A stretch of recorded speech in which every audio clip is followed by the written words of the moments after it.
ने यूक्रेन के मारियुपोल में बेहद घातक फास्फोरस बम का इस्तेमाल किया है। फास्फोरस बम के इस्तेमाल पर दुनिया भर में प्रतिबंध है। हालांकि अभी इस बात की पुष्टि नहीं हो पाई है कि क्या वाकई रूस ने इस प्रतिबंधित हथियार का इस्तेमाल किया है या नहीं। इस बीच यूक्रेन ने अमेरिका से मिली तोपों को रूस के खिलाफ लड़ाई में उतार दिया है।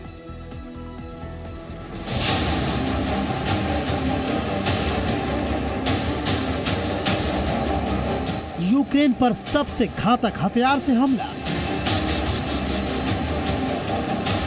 मारियुपोल पर महाविनाशक फास्फोरस बम का प्रहार।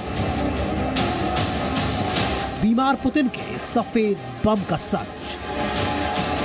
पहली नजर में इस तस्वीर को देखकर आपको ये गलतफहमी हो सकती है कि आसमान से बर्फ की फुहारें गिर रही हैं। बर्फबारी से मौसम सुहाना हो रहा है, लेकिन ये खूबसूरत सी नजर आ रही तस्वीर अपने आप में महाविनाश की कहानी समेटे हुए है। ये बारिश बर्फ की नहीं, बारूद की है। ये बारिश मौत और तबाही की है। जो इंसान इसकी चपेट में आता है तो वो कुछ ही मिनटों में मौत का शिकार हो सकता है। ये फास्फोरस बम है। दावा किया जा रहा है कि रूस की सेना ने यूक्रेन के शहर मारियुपोल में फास्फोरस बम से हमला किया। इस खबर ने पूरी दुनिया को चौंका दिया है, क्योंकि फास्फोरस बम प्रतिबंधित है। फास्फोरस बम हवा से संपर्क में आने के बाद जलने लगता है और जैसे ही वो अपने टारगेट को हिट करता है, उसमें धमाका हो जाता है। किसी भी सतह या इमारत पर इस बम के गिरते ही तबाही मच जाती है। ये वीडियो रूस समर्थक अलगाववादी कमांडर ने जारी किया है, जिसका नाम अलेक्जेंडर खोदाकोवस्की है। यूक्रेन ने भी आरोप लगाया है कि मारियुपोल में अजोवस्तल स्टील फैक्ट्री पर रूस की सेना ने फास्फोरस बम गिराए। हालांकि अब तक इस वीडियो या इन आरोपों की पुष्टि नहीं हो सकी है। हफ्तों तक चली लड़ाई के बाद मारियुपोल शहर अब रूस के नियंत्रण में है। वहां रूस की मिसाइलों और टैंकों ने भयानक तबाही मचाई है। मारियुपोल शहर खंडर में बदल चुका है, लेकिन अब भी मारियुपोल की स्टील फैक्ट्री में यूक्रेन की फौजियों ने मोर्चा संभाल रखा है। उनका शहर बर्बाद हो चुका है, लेकिन वो आखिरी दम तक रूस से लड़ने के लिए तैयार है।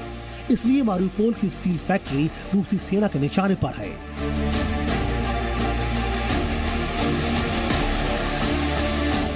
ये खबर ऐसे वक्त में आई है जब रूसी राष्ट्रपति व्लादिमीर पुतिन के बीमार होने की अटकलें लगाई जा रही हैं। कहा जा रहा है कि पुतिन गंभीर रूप से बीमार हैं, लेकिन 9 मई को मॉस्को में विक्ट्री डे परेड के दौरान पुतिन पूरी तरह फिट और आत्मविश्वास से भरे नजर आए। पुतिन ने उस दिन अपने संबोधन में साफ कर दिया था कि यूक्रेन के खिलाफ जंग जल्द खत्म होने वाली नहीं है। पुतिन ने इसे आत्मरक्षा का युद्ध करार दिया था। लेकिन सबसे बड़ा सवाल है कि क्या पुतिन की सेना ने अजोवस्तल स्टील फैक्ट्री पर फास्फोरस बम दागे। वैसे ये पहला मौका नहीं है जब रूसी सेना पर यह इल्जाम लगा है। यूक्रेन के राष्ट्रपति ज़ेलेंस्की मार्च में ही ये दावा कर चुके हैं। Час міжнародного права минув.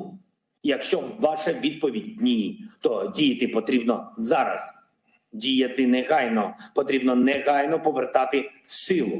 Статут ООН. Потрібно негайно реформувати систему ООН. Таким чином. रूस और यूक्रेन के बीच जंग शुरू हुए 80 दिन से ज्यादा का वक्त गुजर चुका है, लेकिन यूक्रेन अब भी पूरी ताकत से रूस को जवाब दे रहा है। अमेरिका और नेटो देशों से मिले हथियारों ने यूक्रेन की ताकत को बढ़ा दिया है। इसकी एक बड़ी मिसाल है M777 हॉवित्ज़र तोपें, जिसकी तस्वीर आपके टीवी स्क्रीन पर है।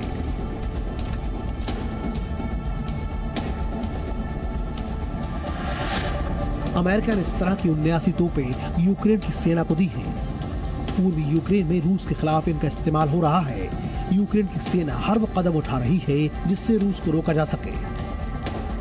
कीव के पास देमेदिव इलाके में यूक्रेन की सेना ने जानबूझकर बांध के फाटक खोल दिए।